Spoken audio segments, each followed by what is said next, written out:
This is GKW. Welcome to a Halloween edition of Good Karma Wrestling. I'm Gabe Neitzel from ESPN Milwaukee and Brian Rowitz from ESPN West Palm along with us as well. Happy Halloween to everybody out there. I hope you enjoyed last night's Fright Night Dynamite that took place in Cleveland. More on that coming up in just a little bit. But that is where we begin today, Brian, because so much of last night was built around Orange Cassidy and how is he going to respond. He started off the show. We didn't even hear his theme music. He just cuts a promo, not even in his typical blue denim, but he's in a black jean jacket. I don't know if that's supposed to give him a little bit more of an edge, but he cuts one of the edgier promos we've seen because, well, quite frankly, we don't see Orange Cassidy cut a ton of promos, challenging Jon Moxley, who later said, "No, I'm the one who challenged you," later in the show.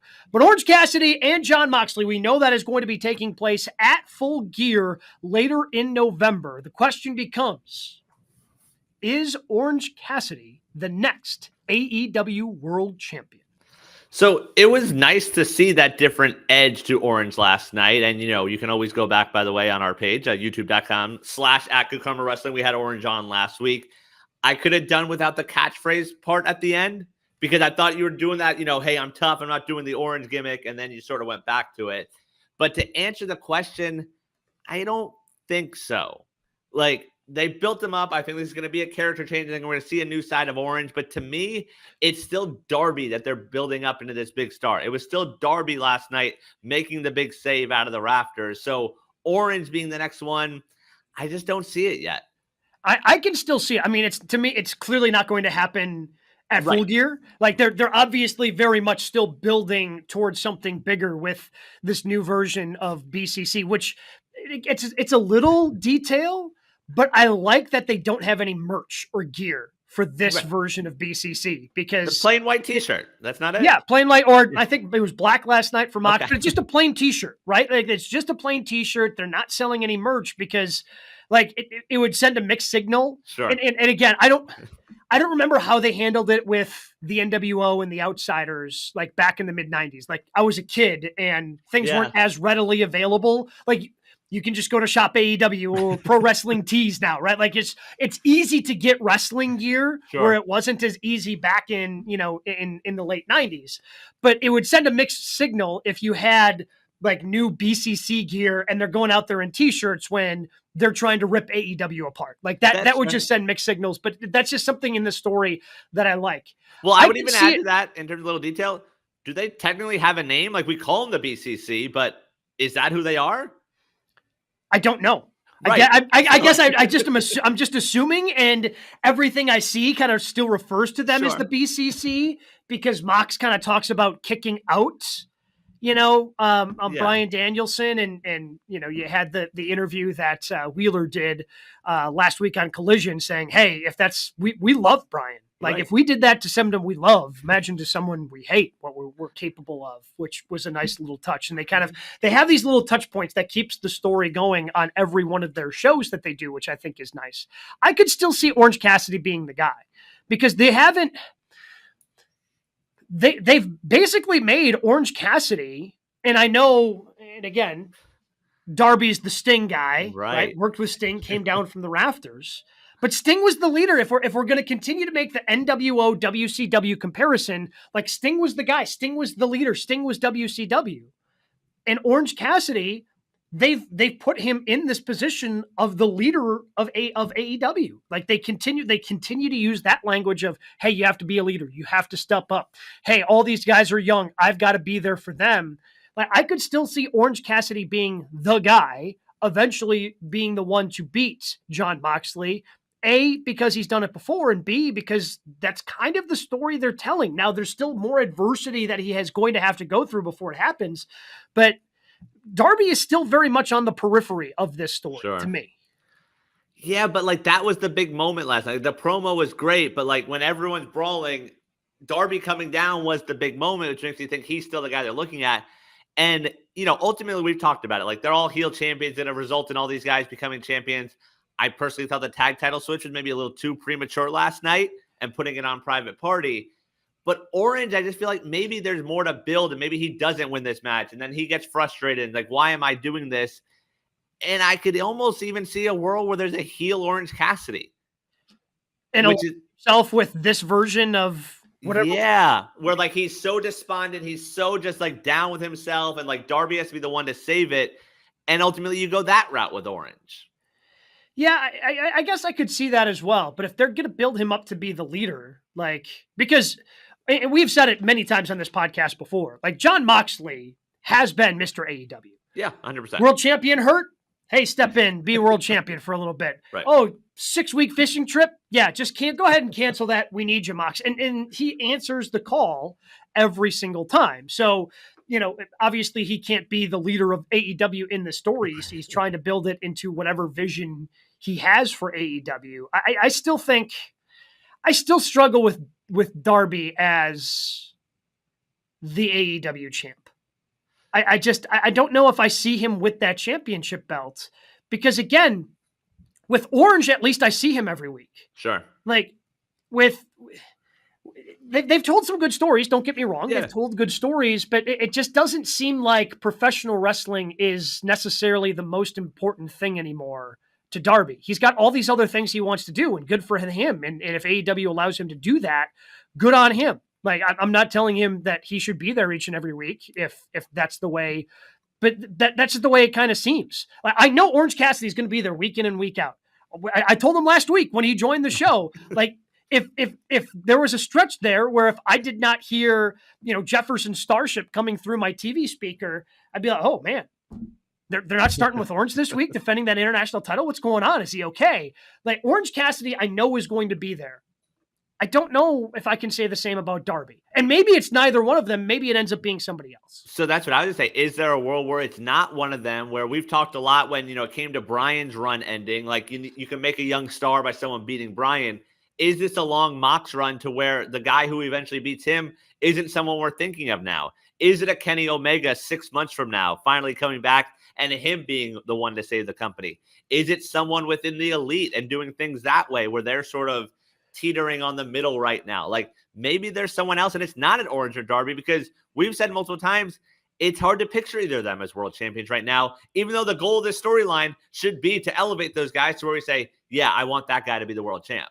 Well, the one that makes the most sense to me, if it's not going to be Darby, if it's not going to be Orange, like whoever eventually unseats Mox, I don't think it can be somebody who's won an AEW World Championship before, right? Like, so Swerve is out, Kenny is out. I think that you take this opportunity, because it would have been, we talked about it at the time with Danielson. Like, I kind of like the way that they went, right? Like, Mox is the one who takes him out. It seems like that was, you know, what Bryan wanted. And now you're building this mega heel to build a new star to go over him, I think makes the most sense. And that, to me, if it's not going to be Darby, if it's not going to be Orange, then it's got to be Daniel Garcia. Like, because then Daniel Garcia gets to avenge his, you know, his hero in Bryan Danielson. We talked with Daniel Garcia. He said, he would have loved to be the one to be able to fight, you know, Danielson and be the one that retired him.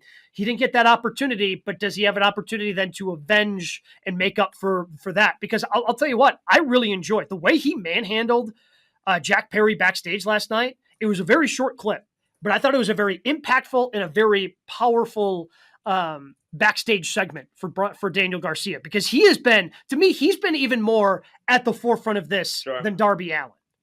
Yeah, I think that's fair, and I think that'd be a good one. The other one I throw out there is not really part of the picture right now. Is this the way to put the belt on Ospreay? You know, he took that loss to sort of a few months ago to sort of say, like, hey, anyone can take a loss. He's sort of in that Bryan role. Is this the way you push him to the front of the line and say, hey, this is the face of the company? To me, how long is Mox champ? Is Mox champ over a year? Because he's got a lot of stuff he's got to figure out with the Dallas family and Kyle Fletcher, and like he's off doing his own thing. And to me, that takes some time to kind of sort through. Because I guess I'm hoping it's not a one and done situation with him and Kyle Fletcher if they end up having their match at Full Gear. Like, I'm hoping that ends up being. It would be tough to match it, but I'm kind of hoping it ends up being something very similar to what we saw from Adam Page and Swerve Strickland. I think that has the potential to have, be a long trilogy where you're telling a pretty meaningful story there. So it would take a while to get to get then Ospreay into the fold of, he's going to be the one that beats Jon Moxley. Well, that's why I'm curious to see how long they push it. So if we don't think it's going to happen at Full Gear, which is November 23rd, the next pay-per-view, World's End in Orlando, that's late December. Nope. No one's really paying attention. It's a college football playoff. Do you push it all the way to July at All In Texas? Yeah, so to me, the way you I think Mox should be the champion. Mm-hmm. If you can tell the story meaningful enough, and we've seen, again, WWE was able to do it with Roman Reigns, and he wasn't even around every week, though, right? So to me, it's either double or nothing, which obviously is very significant. They've done a lot with the 5-year anniversary this year of AEW, but with that being the first true AEW pay-per-view, or you do it at the bigger show, especially if the tickets start to get hot, then you do it at All In July. But to me, it's June or July. Those are the two pay-per-views I would be targeting. So with that mindset, Ospreay can finish everything else, do a whole bunch of other things, and still be ready for a world title shot at that point.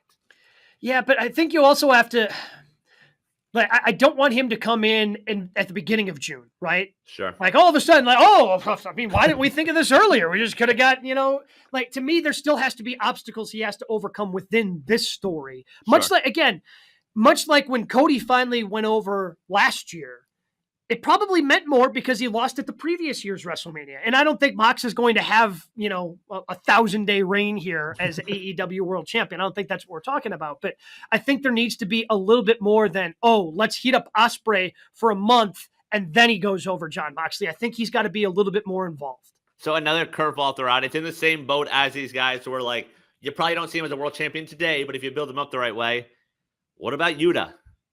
And you do it that way. Because they were building him up. He was getting those reactions. And if he turns on Mox, that's a moment. So that would be the Sami Zayn? Would be, in your mind, the Sami Zayn turning on Roman, then actually if Sami went over in Montreal? Yeah. Especially because he was used as bait last night. I don't know if his character was aware he was going to be used as bait, but apparently was cool with it. He was just used as bait to get Orange to come out, which was fantastic. It's very possible. I think I could buy into that of then that's how the Moxley BCC or whatever we're calling it kind of crumbles from within. You could talk me into that because I really enjoyed Wheeler's little sit down on Collision. I think if you do that the right way, there's just these little things here and there that maybe don't seem, again, like being used as bait last night.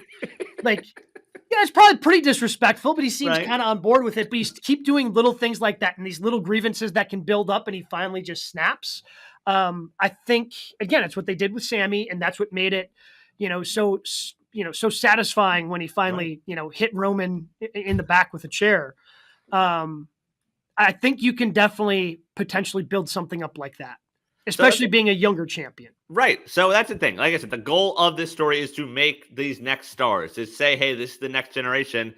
So I think among all those guys, they all sort of fit in that boat. Yeah, I'm curious to see how it all plays out, especially because, again, Mox has said before that there's somebody else still coming to this group, right? Whoever that ends up being, maybe they just ignore it. Happens in AEW from time to time. Happens in WWE from time to time. You just you say something, then you ignore it down the line because it doesn't make as much sense. But we've got a lot of other things we need to get to in today's show. Brian, we call it the 3 count, other top 3 stories in the world of professional wrestling. What do we have at number 1 this week? All right, well, we actually have a couple not surprise. If you follow us on YouTube, you've seen them there. We got a couple guests for you. We had a chance to catch up with Kris Statlander before Fright Night to talk about her match against Camille in Cleveland, and a whole other things is our conversation with Kris Statlander. Excited to talk to our next guest as she does have a big match coming up on the Fright Night Dynamite on Wednesday in Cleveland, AEWTix.com. So make sure you get those as her match is coming up against Camille. She is a former TBS champion in AEW, Kris Statlander. Kris, thank you so much for the time. Thank you for having me. So you've had to deal with a couple different injuries. It seems like you start getting some momentum and then you had some injuries, momentum and then an injury. What was the toughest part of having to overcome that to now kind of get back to this point where you're building momentum and you have this good feud going with Camille and Mercedes? I think the scariest part of like any injury, especially when you're an athlete of sorts and your whole job is, being able to perform and to do things, is like, am I going to be worth keeping around anymore? It's like a really weird mental thing that everyone that has ever been injured goes through. And it's tough because it's like it's a long time that you're injured, and then it's you sit at home and you watch, and then you're just like, oh, everyone's doing fine without me. They don't need me. I probably should just quit. And it's hard to kind of like just accept that people will want to have you back, and that you are valued, because it's like a lot of people can offer a lot of things in wrestling, but you know it's just a really tough time mentally. It's hard to, feel like you're finally about to get something and then it's taken away from you multiple times. It's just not an easy thing to deal with mentally. Well, to piggyback on them, what is that feeling like when you have those doubts and then you come back and you see the reaction and you see how excited everyone is to say, hey, Kris Statlander's back? I think it's one of those things where it's also kind of like imposter syndrome a little bit, where you're like, oh, now I'm back, and I'm like, now you're like, I've been injured this whole time. I don't deserve to have this. Right. And it's like, and I don't know if everyone feels this way, but I'm sure a lot of people do. And I know that's definitely how I felt, where I was so surprised when I would come back, and for the reaction that it would get, not just from fans, but like from other wrestlers and other people at work, like just other people being excited to see me. I was like, I had no idea that people liked me this much. Very nice. I think what's also unique about this now with the feud you're currently in, a lot of time in your AEW has been, you were associated with the Best Friends, or, briefly you were with Stokely Hathaway. Now you're standing out there on your own. What's that like? What's your process like being out there on your own versus, being with a group? Well, when I initially like stated it, this is kind of how I came in, was by myself. I didn't really have a partner, a group. I just kind of like stood alone and started to try and find my way that way. And I think the difference between then and now is that now I have the tools to stand alone and be fine on my own, whereas before I was still new and unsure of myself, and I kind of needed the guidance of the others around me. And it's very nice to have people around you that support you, that are always constantly there for you. But a time comes, and wrestling, it is every man for themselves in the end of the day. So it's hard. It's hard to know that like I don't have those friendships anymore. But I'm thankful for everything that they've taught me. We recently talked to Kyle Fletcher about this. The AEW locker room continues to add talent, continues to get more talented. How does that push you as a competitor, seeing the talent coming in that locker room?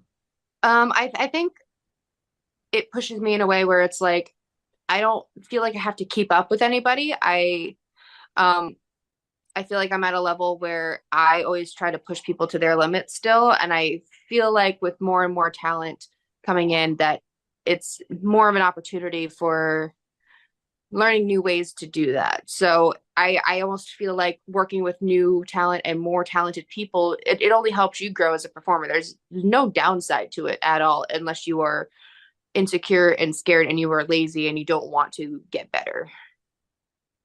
I got to imagine it's an exciting time to be in women's professional wrestling right now, because you look around, no matter what company, it seems like everybody has a very deep female roster. Who are some of the other people you want to work with within AEW that you have not worked with yet? I've never had a singles match with Toni Storm. I've never had a match with Mariah. Who else? Deanna. She's someone that I've been traveling, or I've been on the indies crossing paths with her my whole career, and we have never once wrestled. So that's another one I would really like to wrestle. There's so many. Obviously Mercedes, of course. Who else? like literally anybody that's on the roster that you can think of. I would love to wrestle them. As you were coming up, who were some of your inspirations when you looked at it and said, okay, this is what sort of gave you that wrestling bug? I didn't really watch, I never watched wrestling. I didn't watch wrestling until after I started training to be a wrestler. And they were like, you should watch wrestling. And I was like, that makes sense. So I know what I'm doing. And I never really found like one specific person that like really stuck with me, but I kind of just drew inspiration from a little bit of everyone everywhere, and a lot of people that helped me along the way were people that inspired me. So I can't really credit one specific person because everyone, I feel like I kind of went into wrestling unbiased because I didn't really know anything about it. So I kind of just absorbed everything that I could, and I liked what I liked, and I just did everything that I could to, do a little bit of everything. Well, did you accidentally end up at a wrestling school? How does that come to be then? Well, okay, so I started training for stunt doubling. Okay. And then I met friends who were local independent wrestlers, and they had brought me in as their valet. Okay. And so the literal only wrestling I ever watched was the matches that I was ringside for. I had no idea what was going on, but I would watch that and I'd be like, I could probably do this, I think. And then that's what made me find a school and start doing it. So I say that I found wrestling by accident because I was not trying to be a wrestler at all. Is there a moment that it clicked then? Because you kind of see it. I think I could do this. Is there a moment that it clicked and you realized you could do it and be really good at it? I don't know. I remember I just went to a school. I wanted to try it out because I was a gymnast my whole life, and because I had done some stunt training and I knew I knew stage combat at least. So I had an idea of just fighting a little bit. I remember I went to my first day and people were like, have you trained somewhere else before? And I was just like, no, I've just kind of, been an athlete before my life, for most of my life. I don't know for sure if it really clicked until a few months into training though. And I never really had an intention of it being my career. I was just I like it. People seem to have really taken me under their wing. So we're just going to go with the flow and see where it takes me. Well, then when talking to friends and family about a profession, what gets a crazier reaction, the stunt woman or pro wrestling? I don't know, because before wrestling was really a thing for me, my mom would have a video of me getting hit by a car for stunts, and she loved to show that to people. Okay. Oh, but okay. Yeah. Super nice of her. Great mother. Was she proud? Hey, look at my daughter can take a hit getting hit by a car. Was she laughing at you because she thought this was so absurd? I need to know the context of why she's showing this video to people. I think she just thought it was exciting. Okay. It's cool that I do this crazy thing. I remember my grandpa, he was sick. He was very sick when I first started wrestling, and he was able to make it to my first ever match. And unfortunately he passed away not long after that, but he was able to make it to my first ever match. And his one piece of feedback was, I just love watching Kris get beat up. So it's just I think my family might just secretly hate me. They just love to watch my demise, I think might be what it is. But I don't know, but I think they're just very proud. They're very exciting. It's such a unique thing. And my mom always told me that she knew I was going to be an athlete of some sort one day. So I guess she was right. And she's probably just likes to be I was right this whole time. So I guess the hardcore match versus Willow is now what's shown at Thanksgiving dinner this year. That's how that works. I don't know. I don't know what she does on her free time. Okay. I don't know what she has on her phone of me. Just me getting beat up is a very proud thing for my family, which is I don't know how to feel about it. All right. They're proud, but they also secretly love it, and I'm like, that's too much. Yeah, I mean, so they're supportive in their own way. It seems, it's good to have that, I guess. I mean, as long as they're cheering for me at the end of the day. There you go. Fine. So I mentioned Stokely Hathaway earlier, and he, after you guys went your separate ways, famously posted an invoice that you had sent him. Very detailed, very expensive. Did you ever get the money from Stokely for that invoice? What do you think? I mean, I'm betting no, but I just wanted to make sure. Yeah, I'm working on it. I'm working on it. But no, it is not. The check has not gone through yet. So I'm just waiting. Another guy you spent time with, Orange Cassidy, is a very polarizing wrestler. You have some people that think he's ruining pro wrestling and others that enjoy every part of him. As someone that's been so up close and personal, what does Orange Cassidy bring to pro wrestling? I will forever like when you asked me before, like people that inspire me, like I owe so much to Orange Cassidy. And I know it's not great of me to say that after I kind of turned on him and I punched him in the face. But you know what? I have a lot of regrets for doing that. He's someone that so many people rely on. And I don't think like people may hate him, but I will always like adore him as a person, as a wrestler. Wrestling would not be, or my experience with wrestling would be nowhere near as great as it was if Orange Cassidy wasn't a part of it. So we had an opportunity. We talked with him last week, getting ready for Fright Night, and just talking to him about how he doesn't really have inspiration, in terms of like wrestlers that he looked up to, and it seems very similar to you. So has he encouraged you, because you've had some very interesting, unique characters that aren't like other things we've seen? Did he help you kind of and inspire you? Hey, you don't have to be like the modern day version of this wrestler from the past. You can just be Kris Statlander. He wasn't really around in my career very much like early on. So a lot of who you saw Kris Statlander was when she came to AEW was mostly me. And I had wrestled him before. We had crossed paths a few times, but we didn't really have as much of a strong bond as we did until AEW was a thing for us. And so I kind of took the liberty of being an alien on my own, and then having the best friends and him around, just showing so much love and support. Like it just cemented, like, yeah, you can be anything that you need to be, and you can be who you are and be great and successful with it. So it was very encouraging. It wasn't necessarily like the building bricks to get me to do it, but it solidified the fact that I was doing the right thing. And good people attract good people. So it's that I kind of just I never take for granted what they've done for me. You've already accomplished so much, especially considering you accidentally got into this business. So what else is there for you? What other goals are out there for you? I think a main goal would be to win the Women's World Championship one day. I don't really know what else I could really want. I'm so grateful and thankful for everything that I get to do as it is. I feel like I've been very fortunate, given the amount of injuries that I've had, and just given, again, my lack of knowledge of wrestling. I'm very fortunate to have done everything that I've done. I would love to be able to travel to the shows in Australia, to Japan one day, even in Mexico. I think those are great.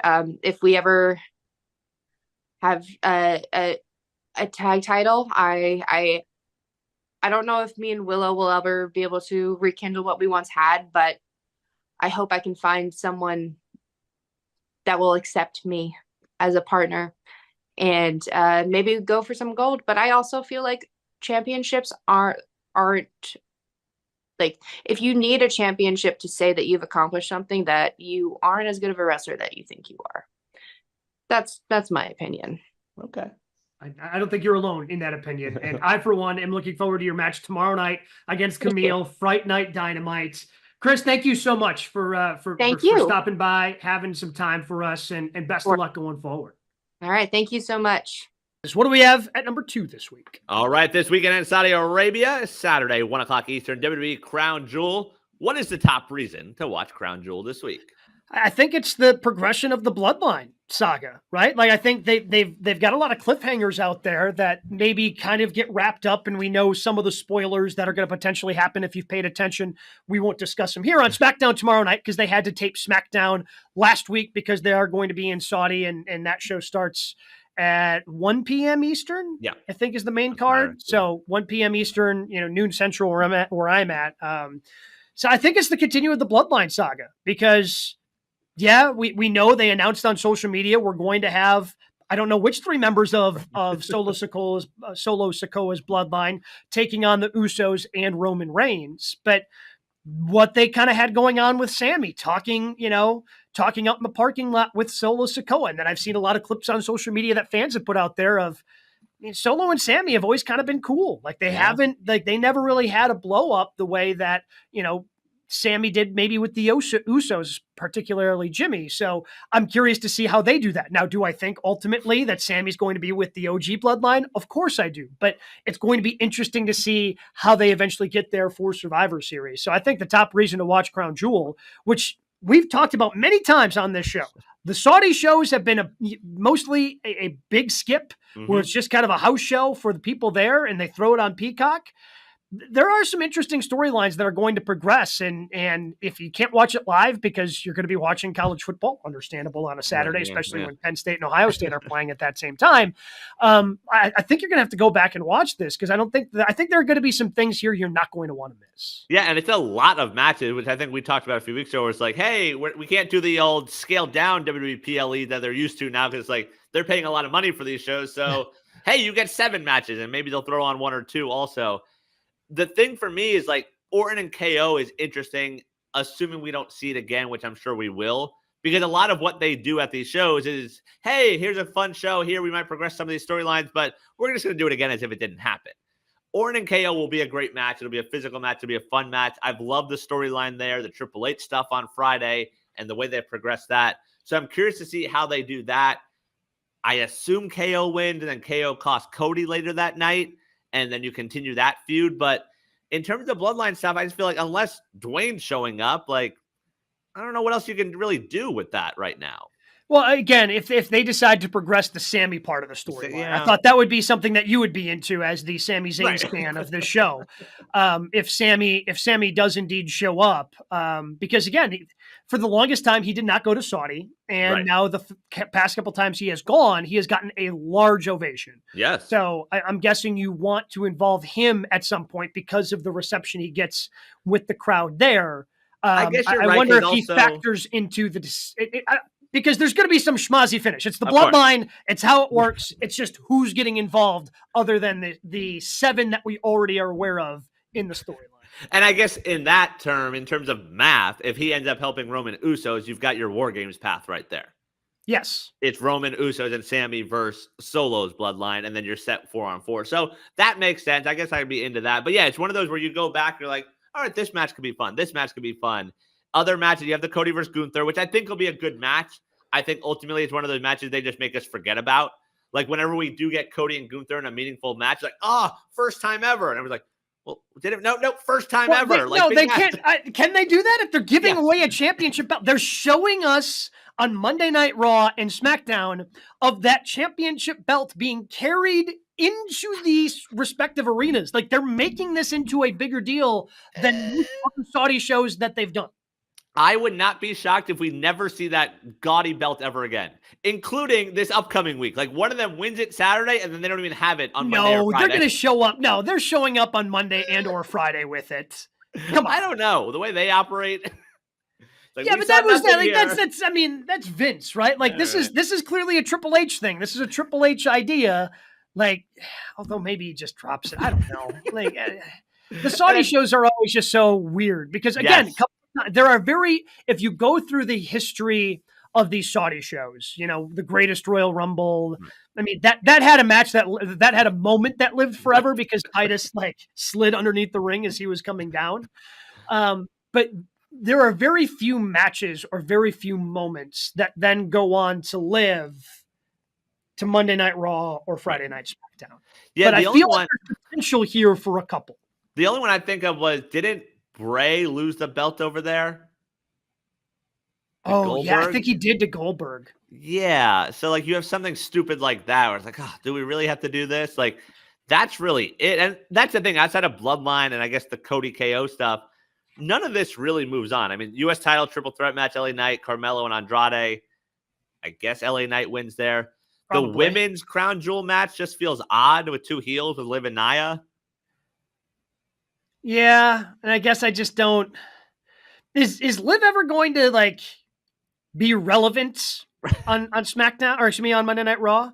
Because the only thing she's doing, I mean, the only thing she does is just kind of hang around. Yeah. Like she's not open to any challengers, right? Could that be a Tiffy cash in? I know they sort of teased it this week or last. Like Nia takes out Liv, Tiffy cashes in and she gets the belt that way.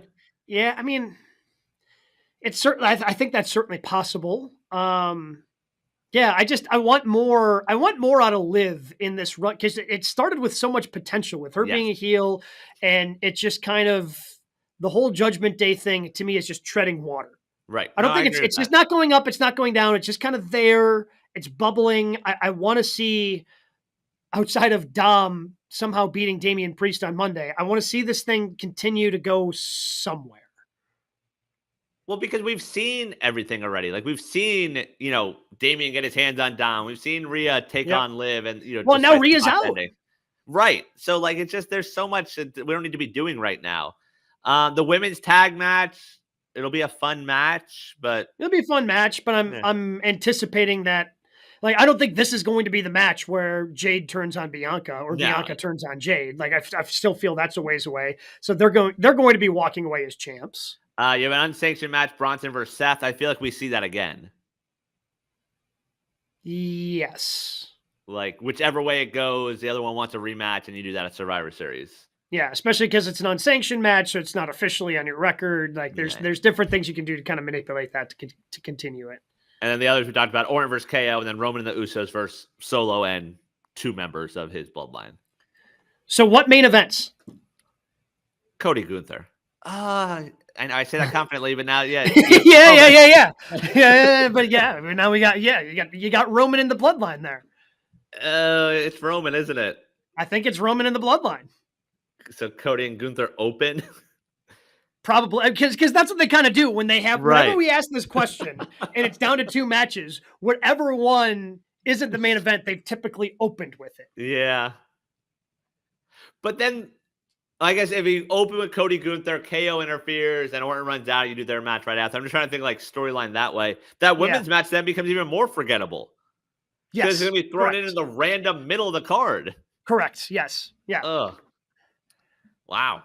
Which, I mean, let's be honest. I mean, they haven't really done much with it. Like, if it's forgettable, it's forgettable. Like, it's just same thing with, the different, the U.S. championship thing. Like, that's going to be largely forgettable as well. That is fair.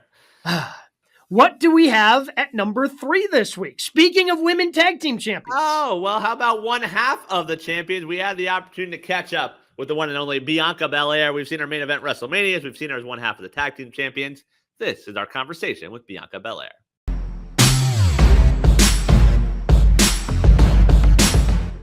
So you are, as I mentioned, one half of the tag team champions. So what has been the best part and what's been the most difficult part about transitioning into a tag team? Well, I would say the best part has been just being with Jay Cargill and showing the strength and showing the talent that we have and going out there and just really representing who we are and being able to have more fun. It's less pressure, I feel like, than being a singles competitor because I have a tag team partner that I can rely on, or if I'm getting beat up a little too much, I can tag her in and say, girl, come help me. But it's really been fun being in a different role and being able to feel like we're elevating this tag team division and having matches where so many women can really showcase their talents. It's exciting and it's new and it's different and it's fresh. I would say the most challenging would be for me. I mean, I was a singles competitor for so long, right? So all I had to worry about was myself. And now you're in a tag team. So now you're collaborating. And now before, for me, honestly, this is going to sound really funny. But it's like the gear. in the fashion part, because everyone knows I make and sew my own gear, right? And I'm always trying to be creative and think of new ideas. And I've only had to think about what I like and myself.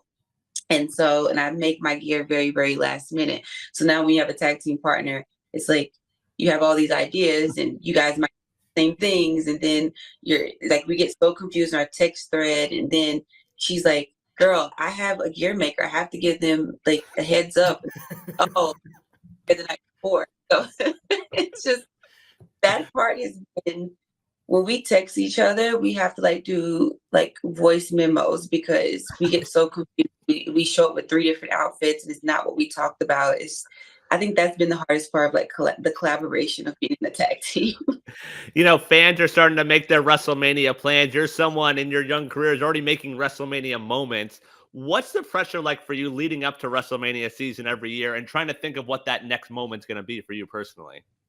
Yeah, at first I feel like it was a lot easier for me because, I'd never done it before. So you have these ideas, even when it comes to gear, when it comes to entrances, and you're like, okay, I have a great gear, I have a great entrance, or I have a great match, I have a great moment. The more times that you do WrestleMania, the more the pressure is because you're trying to top the year before. And then everybody's trying to top each other because that's what's amazing about WrestleMania. You get the best gears, the best entrances, the best matches. Everybody's trying to be the best. And so now I'm at the point where I'm like, okay, what other entrance can I do? What gear is good enough for WrestleMania? What match am I going to have this year? Who am I going to have a match? Because our women's roster is so stacked that anybody can be on WrestleMania. So everybody's trying to fight to get on the card. So it's not just one night, it's 2 nights, but that's what's really cool about WrestleMania. You get the best of everyone's just trying to give their best at WrestleMania. You've already accomplished so much in your career. You've won the Rumble. You've won both women's championships. You've done the tag team championships. So what goals do you have left in your career? What are the goals you still want to accomplish? Yeah, I've accomplished a lot so quickly. No, I've made WrestleMania Night 1. I would love to main event WrestleMania Night 2 because I feel like that's a whole nother status type of thing. I would love to be a part of a women's match that doesn't even have a title. I would love to get to WrestleMania where both women's titles are defended, the tag team titles are defended, but we also have a women's match on the card that the storyline is just so great that we don't necessarily have to have a title. I feel like the men do it all the time, and I feel like it would show how much the women's roster has evolved because that's how much talent that we have. We just need more matches. We just have so many women. And I would love, right, being in the tag team was one of my goals. I had never done that before. I wanted to be tag team champion. It's new, it's fresh. I also, I look up to people like Becky Lynch and Bailey who have accomplished so much, but they also do so much for the division. They elevate the division. And I want my name to be in the same conversation as them. I feel like, you're doing something right when you have enough equity to where you can reach out and help people, pull people up and help this division and leave this division better than it was when you came. They've done that. I want to do that. And I feel like I'm able to do that, starting with the tag team division and help elevate it, put more girls on the scene, showcase their talents. I mean, right now in our storyline, you have, from across all 3 brands, it's tag teams being highlighted. It's me and Jay Cargill being highlighted. You have Chelsea and Piper being highlighted. You have Io and Kyrie being highlighted on Raw. Now you have Lash and Jakar on NXT. There's so many women being highlighted. I know a lot of people talked about having a mid-card title at one point, so more women can be highlighted, but that's what this tag team division is doing. I'm a part of that, and it makes me feel happy. So that's one of my goals, is to continue to elevate our women's roster. When you talk about you looking up to role models, but when it comes to you being a role model, what's that personal feeling when you have young kids now that look at you and saying, well, Bianca can do that. That's someone I can look up to and inspire to be? No, I really, really, really, really, really take that very seriously.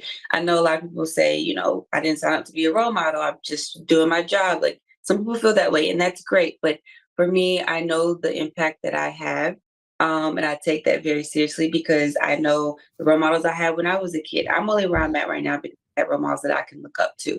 So I want to do the same thing that was done for me. And it gives me a purpose. It gives me a purpose and a why of why I do what I do. It's nothing more that I love more than meeting fans and little girls. I mean, that was the whole message and the whole purpose behind my WrestleMania entrance last year when I had the Divas of Compton. They were 7 to 12 years old.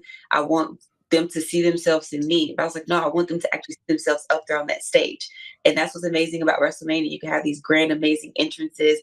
You can bring your purpose and your culture to the table because it's people from all over the world coming to WrestleMania. So, you're on the biggest stage, you're on the grandest stage of them all. So that's where I really always want to showcase that, what I represent, my message, my purpose, my culture at WrestleMania, because I know that I am a role model and I take that very seriously.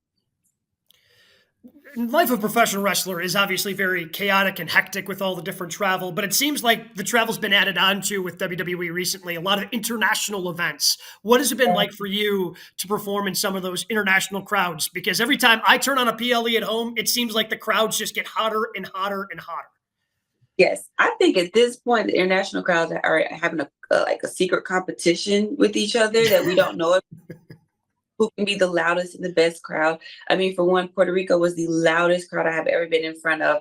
If I needed to, I would have to yell in the ring to hear myself talk. France was amazing. Germany, amazing. I mean, these crowds are just electrifying. I think that shows how global WWE is and how big WWE is, that we can go to all these different places and internationally, and people know who we are. They're booing, they're cheering, and they're chanting. And it's really cool just to go and travel internationally. And I get to bring my family with me and we get to have all these experiences, but it just really shows how big and global WWE is. Have you had a chance to ever step back and realize all you've accomplished in such a short amount of time? Yes. Okay. I will say, being in WWE, man, everything blurs together. Like, I literally didn't even know what today's date was. Sometimes I don't know what city I'm in because I go to the airport and they're like, where's your final destination? I'm like, I don't know, ma'am. You tell me. Here's my here's my booking number. Just tell me where I'm going. Yeah, so everything does move very quickly, but I do try to sit back sometimes and just realize how blessed I am and how much I have accomplished, because we're always just like go, go, go, go, go. And we want to just keep accomplishing. And I'm a perfectionist and I'm a workaholic, but I do try to sit back and really absorb everything. Is there someone that you haven't worked with that you want to work with in a feud? Yes. Definitely. I feel like we've worked a little bit. We've always come in close proximity, but we haven't had that big match. Definitely Rhea Ripley. I feel like we came in NXT together. I feel like we've been on the opposite side of the mountain climbing together. Our journeys are kind of parallel. WrestleMania, we got our first titles at WrestleMania together in the same year. Our main event at WrestleMania, walked out as SmackDown Women's Champion. She defeated Asuka in that same WrestleMania, walked out as Raw Women's Champion. We were the last two in the Royal Rumble. We were on the cover of the video game together. We're both been on opposite sides of the mountain. I can't wait till they meet at that mountaintop together and have that amazing feud and storyline. Charlotte Flair is another. She's one of the first women that I looked up to when I came into WWE. I see so much of myself in her. She's a former collegiate athlete. Her father's Ric Flair, but people forget that she didn't have any wrestling experience and she learned in NXT like me. She's the only four horsewoman that I haven't defeated yet. Would love to face her. I think she's amazing. Nia Jax, we had one match at Queen of the Ring. I need my revenge. And up and Tiffany Stratton. So there's a lot. There's a lot more work done. And it also sounds Bianca sounds like a night 2 main event. We'll just throw that out there. I'll give you my money right now. Right. If we want to, I'll just throw my money out there. We talk a lot about wrestling couples, yourself, Montez Ford. What do you guys learn from each other in a wrestling standpoint? I've learned so much from him. Listen, my husband actually has watched wrestling since he was a kid.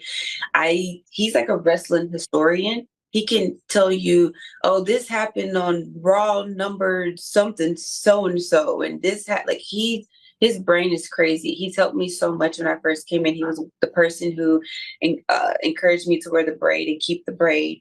He's the one who, when I first came in, I said, who should I watch? He's like, watch this person, watch that person. So he's taught me so much. But we just lean on each other when it comes to wrestling. We travel together, we work together, we go through the highs, we go through the lows together. So I feel like we just lean on each other. We're just lucky to do what we love with the person that we love. I don't know, what do I teach him? We should get him in here and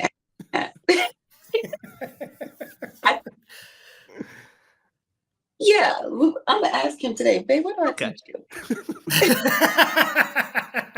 We can't wait to hear the answer on that. But before we let you go, Bianca, there's been so much talk, and even Hunter was asked about it during the last PLE about representation in the WWE. When you hear people talk about that, and you being an African American performer in the WWE, when you hear people talk about representation, what does that mean to you?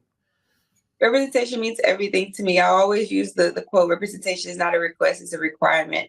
And I think that's what's amazing about WWE is that if you look at our roster, anybody can watch WWE and see somebody that they relate to. Anyone. It's multi-generational. It's people from all different cultures, people from all over the world. But representation is so important. And I feel like that's what is so unique about WWE and the WWE universe is that our audience, they want to turn the TV on to be able to see someone that they can relate to that draws them in. And so that's what I love about WWE. I love being in the tag team that I'm in right now. I love that I've been able to be a part of a lot of amazing moments, making history by, being one of the first Black women to main event WrestleMania, make history, become history myself and create a legacy. But I love being a part of all these amazing moments. And I look forward to continue to be a part of some amazing moments and continue to be a part of representation and show that in WWE. So what do we got at news and notes this week, Brian? All right, WWE announcing this week a developmental program designed to provide up-and-coming independent wrestlers a pathway to a potential career in the WWE. It's called the WWE ID program, I guess you call it. I don't even know what to call it. I still don't know. They will identify schools that will have enhanced developmental opportunities. Some of those schools, Booker T's Reality of Wrestling, Cody Rhodes' Nightmare Factory, Seth Rollins' Black and Brave Academy. So a little bit different, I guess, path for some future independent wrestlers. Yeah, the way I've kind of dug in, so they're not really, endorsing any independent promotions, Right. But it's just kind of the way I understand this is, hey, these are some schools that we know we can, you can go and you can be taught to wrestle the right way, I guess, for lack of a better term. And then that way the Performance Center and NXT become more of a final destination instead of, hey, and certainly you're still learning at the Performance Center and NXT because you're going to have TV and there's just so many other things that they can then teach you. But it's just kind of, hey, maybe you go to these places and this is where you start building your foundation of what you are as a professional wrestler. And these are places we can trust as the WWE. See, I just worry that everyone becomes so WWE heavy that, one, you're hurting independent wrestling, but also you're hurting some of those moments. Because if some of these guys are in the program, are they allowed to show up on a random Dynamite? Like, I think back to the pandemic when Eddie Kingston got over, they brought him out there. Warhorse, one of those guys where, like, he was gaining some social media buzz. So Tony's like, all right, throw him on Dynamite. Let's have a match there. If those guys were part of this, were they be allowed to do something like that? Well, but again, I think that just because you train at, let's just say, Cody Rhodes' Nightmare Factory, because QT I believe QT Marshall is still involved with the Nightmare Factory. The few times I've heard Cody talk about it, he mentions Coach QT. Mm-hmm. Just because you're training there doesn't mean you're a part of the WWID program. Okay. Like if you're signed to a WWID contract or whatever, because I think there are some people that have already signed some of these, maybe you become limited, but I don't think it just means that if you're at one of these schools, you're automatically a part of the WWID program. So I'm curious to see how it results. I mean, obviously I don't want to see independent wrestling hurt. I think, you're in a weird spot now where indie wrestling is down than, more than it was, say, 5 years ago. And a lot of that is because there are opportunities on TV with AEW, with Impact and stuff. So I'm curious to see what the trickle down is, but hopefully it doesn't hurt some of that stuff. TNA this week inducted some new members into the Hall of Fame. Reports came out that AJ Styles was supposed to be one of them, but WWE passed. Styles took to social media to say he ultimately made that decision because, quote, I don't want to go into any Hall of Fame as long as I'm still active.